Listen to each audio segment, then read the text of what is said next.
గుంజుకున్నారో, అక్రమంగా కబ్జా చేసారో వారిని స్వాధీనం చేసుకోండి. మీరు ఎక్కడ వెనుకడు వేయాల్సిన అవసరం లేదు. అసలు విమర్శలు వస్తాయి పోతాయి, 100 మంది తిడతారు, పట్టించుకొస్తారు, కానీ 1000 మంది మేము వెనకాల మేము పొగుడుతూ ఉంటాం. వాళ్ళ గురించి ఆలోచించాలి మనం.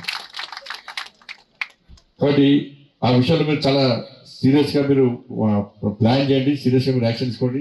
ఎందుకంటే ఒక విద్యా సంస్థ నెలకొల్పాలంటే కలెక్టర్ గారు ఫోన్ చేస్తే ల్యాండ్ లేదంటారు, ఫోన్ చేస్తే ల్యాండ్ లేదంటారు. కబ్జా చేయడం మాత్రం జాగ్రత్త చెప్తుంది. ఎకరాలు దున్నే మొత్తం పుట్టుపోతుంది పేరు లేదు.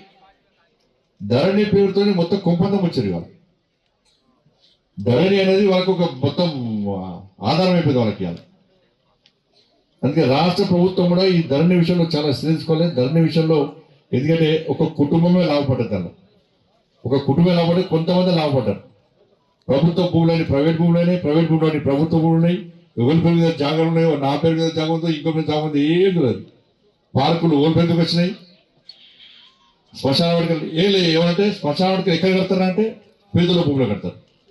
దళితులకు ఇచ్చిన భూములలోనే శ్మశాన వాటిక గుర్తొస్తారు వాళ్ళకు.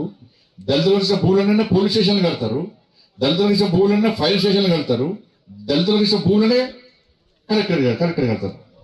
తీసుకొచ్చి కలెక్టరేట్ ఎరవేటర్ కూటాలు కట్టారు. వచ్చి వాళ్ళు కబ్జా చేసుకోవడం మంచి మంచి భూములు ఉంటాయి, కానీ కలెక్టరేట్ మాత్రం చేసుకుంటారు కట్టారు. వర్షం పడితే కలెక్టర్ బోర్డు మాట్లాడుకొని తిరగాలి. సారసక పెద్ద వర్షం గురవలేదు ఇంకా మీకు. సారసక పెద్ద వర్షం లేకుండా బోర్డు కొనుక్కోవాల్సి వస్తుంది. కానీ ఒక ప్లాన్ లేదు వాళ్ళకి. ఎప్పుడు స్వార్థం ఉండే నేను బాగుపడాలి, నా కుటుంబం బాగుపడాలని చెప్పి ఆలోచన ఉండే తప్ప సమాజం బాగుండాలి, మనం గెలిపించే సమాజాన్ని అభివృద్ధి కాపాడుకోవాలి, ఆ ప్రాంతాన్ని అభివృద్ధి ఇప్పటికైనా మార్పు జరగాలని కోరుకుంటున్నాం. కాబట్టి నేను మీరు గెలిపించే పార్లమెంట్ సభ్యులుగా తప్పకుండా అందరితో కలిసి పనిచేస్తా, కలిసి కేంద్రం నుంచి ఏ నిధులు తీసుకురావాలో ఆ నిధులు తీసుకొచ్చే ప్రయత్నం చేస్తా. ఈ ప్రాంతాన్ని అభివృద్ధి చేయడం లక్ష్యంగా ముందుకు సాగుతామని చెప్పి ఈ సందర్భంగా విజ్ఞప్తి చేస్తూ ఇంత మంచి కార్యక్రమాన్ని ఏర్పరిచినటువంటి గౌరవ కలెక్టర్ గారికి హృదయపూర్వక ధన్యవాదాలు తెలియజేస్తూ, ఒక మంచి కార్యక్రమం, ఒక పెట్రోల్ బంక్ ఏర్పాటు చేసి, ఎందుకంటే పెట్రోల్ బంక్స్ ఇప్పుడు ప్రభుత్వం ఆధీనంలో లేవు, అంటే ఏ కంపెనీకి ఆ కంపెనీ యాజమాన్యం ఆధీనంలో ఉంటాయి. అటువంటి యాజమాన్యంతో మాట్లాడి ఒప్పించి ఇలా 24 మంది దివ్యాంగులకు దాని ద్వారా ఉపాధి కల్పించేటువంటి ప్రయత్నం చేయడం, ఒక్కొక్కరికి 18,000 శాలరీ వచ్చే విధంగా ప్రయత్నం చేయడం నిజంగా చాలా సంతోషం.